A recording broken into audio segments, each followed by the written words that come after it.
Good evening. This is Mark again with week 2 updates. It has been 2 weeks, exactly 2 weeks since our closure.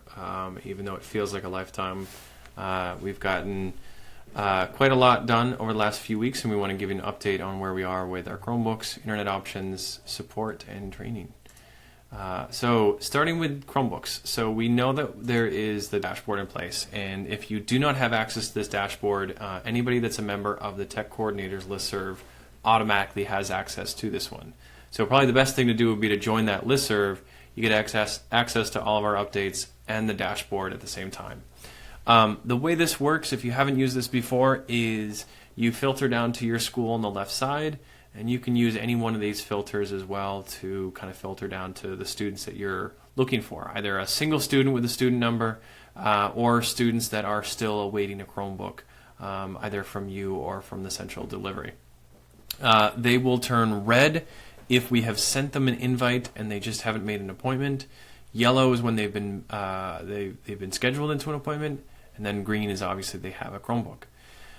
If you wanted to help out, there's 2 ways to do this. The first is a lot of schools are still deploying their own their own school Chromebooks, and that has been tremendously helpful to take some of the volume off of our central deliveries.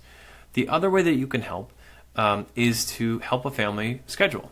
And there are some families that just haven't received the invite for any number of reasons. Either they've missed it, it's been in a spam folder, or we don't have updated contact information, which is probably the more common reason. And what you can do is you can take this information here, where it says here's how to schedule an appointment. You're going to click that link, and it's going to open up the appointment login. And then you're just going to enter in the student ID number and their PIN as the first password, and that will get them. That will get you logged in as the parent to schedule an appointment. If you're going to do this, I just ask one thing, and that's that you work with the parent to pick the right date and time. We've had a lot of volunteers with unscheduled deliveries, with bad luck, not being able to get a hold of the parent or not having the parent home at the right time. So if you are going to schedule a delivery for your parents or for your families, please just jump on the phone with them and make sure that we get the right time. We've had enormous success with this appointment system in increasing the number of Chromebooks that get into students' hands as opposed to unscheduled, unanticipated deliveries. If you have a parent who contacts you and says, I was supposed to have a delivery but nobody ever came, if you scroll to the bottom, you'll get to the delivery tracker, and the delivery tracker gives you real-time updates. Whenever a delivery person goes to a house, they'll enter in the student number and the barcode number of the Chromebook, and so you'll see that here. You'll see who the delivery person was, what date, and what barcode they were given. It will be orange if they turned down the delivery, and it will be it'll be clear or white if the person was undeliverable. And so we'll try again for undeliverables, but if we can't get in touch with the parent via phone, they're not at their home, and after multiple tries we can't get in touch, then it will come down as undeliverable. So that's the dashboard, and again, if you wanted to assist with deliveries, that dashboard will help you with scheduling appointments. Some schools have reached out and wanted assistance with additional Chromebooks for their families, and we're more than happy to accommodate, but one restriction is coming in play in the next 24 hours, and that is we have to lock down bowling to visitors that are unannounced or unscheduled. We've had a number of people who just kind of walked in, either they're a parent looking for a Chromebook, or their teacher told them to come to bowling, or it's a school staff member walking in saying, I want to help out with my classroom. If you are unanticipated, if we don't know that you're coming, you're not on our visitors list, you're not on our volunteers list, we are going to turn you down. And we're going to do that for one simple reason, and that is we have to keep track of everybody that walks into our space, to keep track of everybody who is walking in healthy, and if somebody walks in who is unhealthy, we need to be able to notify everybody that was in the space with that person. So this is really just about health of everybody in that space, and my health as well. So I do ask that your staff not send anybody to bowling unannounced. And we are handling some repairs for school devices. We've had quite a lot of requests. And we're trying to be careful with making sure that we are repairing devices or replacing devices that need to be repaired and not just upgrading schools or students' Chromebooks because they got an old one from their school and they want a brand new one from central office. That's kind of a common trend right now. So we're doing our best with repairs, but again, a lot of it comes down to our capacity, the number of people that we are allowed to have in the space in the bowling building at one time. And as soon as we are done with our morning deliveries, we are out of that building. And so if you come in, if you wanted to come in the afternoon, we're not even going to be there to receive you. So again, please help us keep bowling locked down. And if you need to come in and grab something, if you need Chromebooks, reach out ahead of time so we can schedule something for you.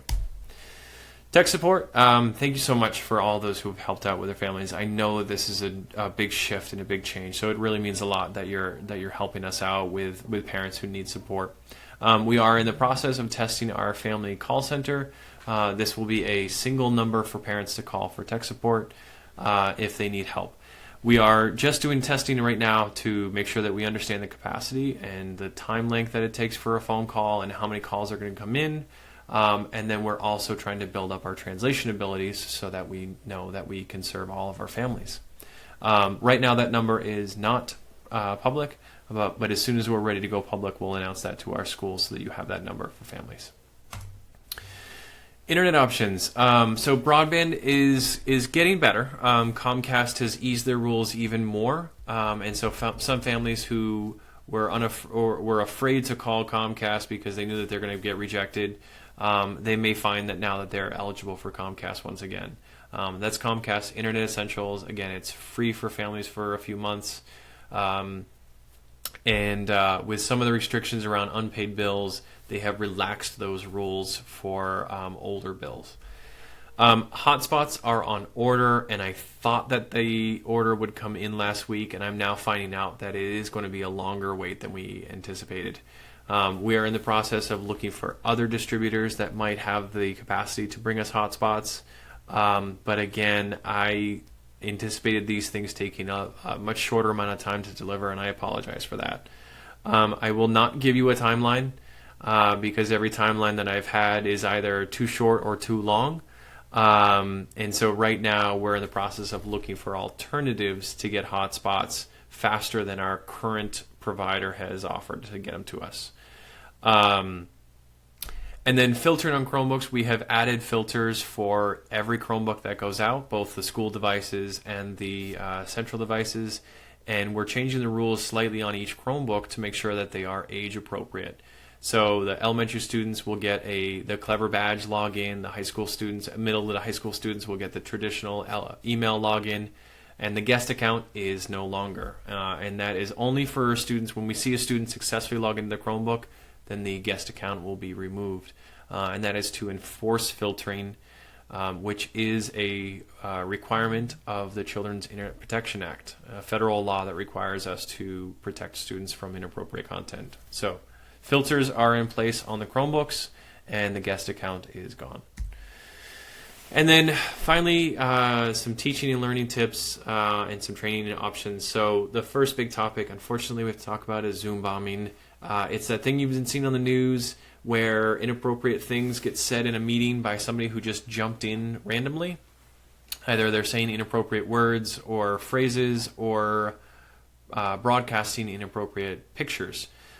Zoom bombing has been a trend when somebody is doing a large public meeting and they do not have their account locked down, they don't have certain privacy settings set, or they just don't know how to use Zoom.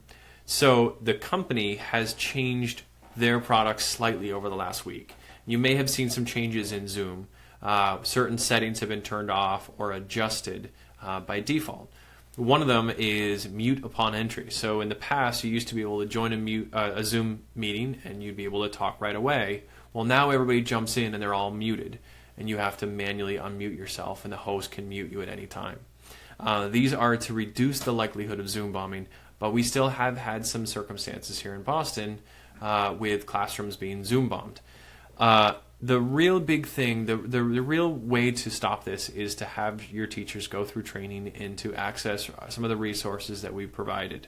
So I'm going to first go into a new resource that I'm including in our email, which is our Zoom safety tips. Very, very quick tips for somebody that should have a general familiarity with Zoom. And then if you scroll down, you also have Hangouts Meet safety tips. These are for the host and for the participants to make sure that you're doing a safe and accommodating Zoom or Hangouts video session with students. And this is both for staff and students. But the student ones are the ones we want to make sure that we are absolutely secure on.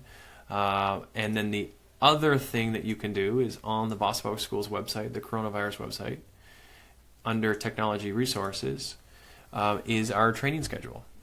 And so our training schedule, if I scroll down, you'll see that we're running trainings from 8 or 9 a.m. till 11 a.m.